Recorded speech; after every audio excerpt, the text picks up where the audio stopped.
Most people don't have a plan B. And for most of my life, that was me. I was a walking example of not having a plan B. I thought if I just worked hard enough, things would somehow magically work out. But real life doesn't reward effort. It rewards direction. In school, I hated it. I used to stare at the clock and wait for the bell to ring. I wasn't great at anything. Very often teachers would tell me, you need to know what to do in your life.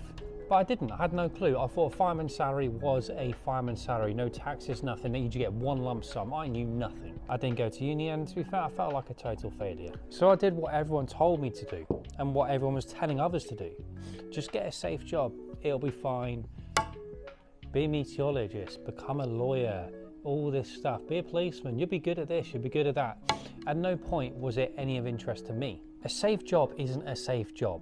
You can still be made redundant at any point. You can still get fired at any point. You can get let go at any point.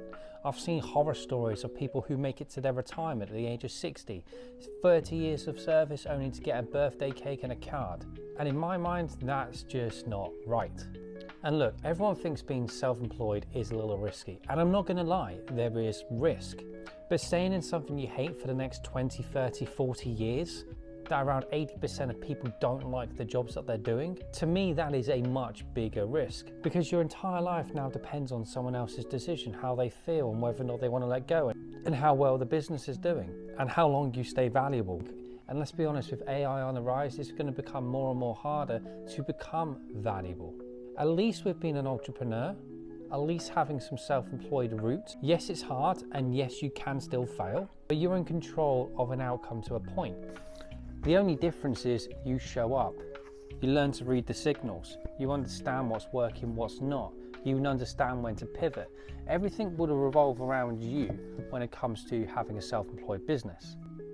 But that's exactly why it's a good thing. It evolves around you and you making a decision to take action on something that could potentially change your life. But I'm not gonna lie, it's scary, but you need to understand the pros and cons of risk, because there is risk of everything.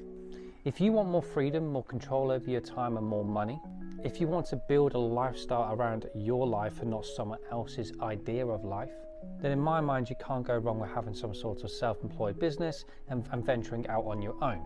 It's at this point you might be thinking, well, what am I good at? I'm not good at anything, I don't have any skills, I've been in my job so long that I've forgotten how good I am at whatever it is.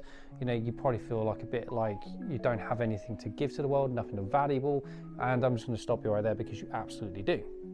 Because this is what so many people get wrong.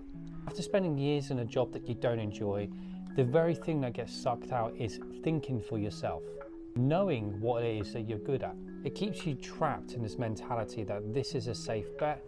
But today, when you've got a mobile phone and you've got a laptop, the world is literally yours. All you need to do is think about one thing. How can you solve a problem that someone has? At the end of the day, that is business.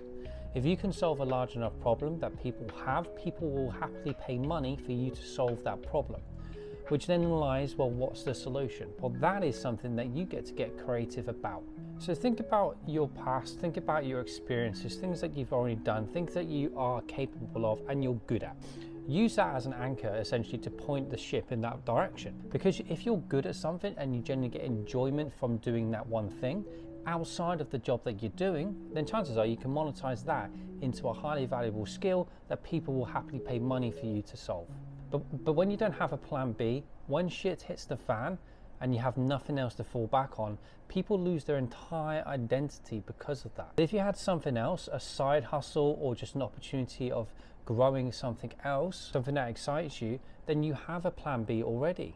Now, I'm not saying quit your job today. Absolutely not. You need a job. You need a job to pay money. You need a job to pay bills, eat, live, and have a life. That's completely fine. Well, I'm saying there is no reason why an extra hour or two a day where you're watching Netflix or you're chilling out, you could actively start looking for ideas and start building something that can create a lifestyle that you will like and help you earn more money on the side. Learn to monetize a skill. That could be copywriting, it could be social media, it could be some experience in teaching, it could be that you're good at golf and you want to help people improve their golf swing, it could be pool, it could be activities, it could be sports, it could be fitness. There's so many different avenues you can go down when it comes to creating some sort of service-based business. and building life on your terms. And if something happens to your plan A, absolutely no worries at all. You have something to fall back onto, if not already turned it into a proper business. And when you have that stability of that main income that you have in your 9 to 5 or the job that you're just getting up to and coming back from, you'll be less desperate, so your ideas flow better. But you'll also be able to monetize the skill from a place that isn't panic, because your bills are covered still. So don't be afraid to be a little bit different. Take a chance on yourself, because most likely you have a skill that you're just not monetizing. You are good at something.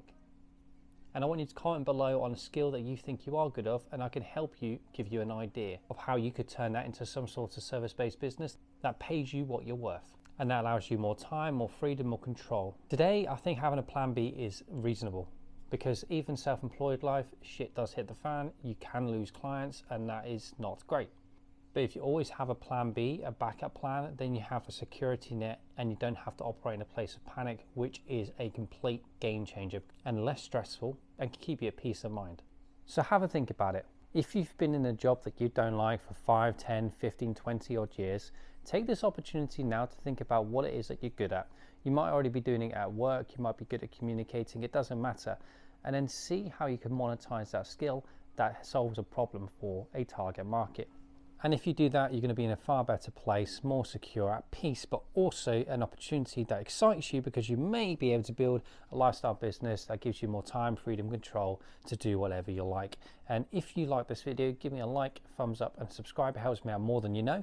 Post in the comment section below what you think you're good at, and I can help suggest whether that idea you have can be some sort of monetized skill and go from there. See you on the next video.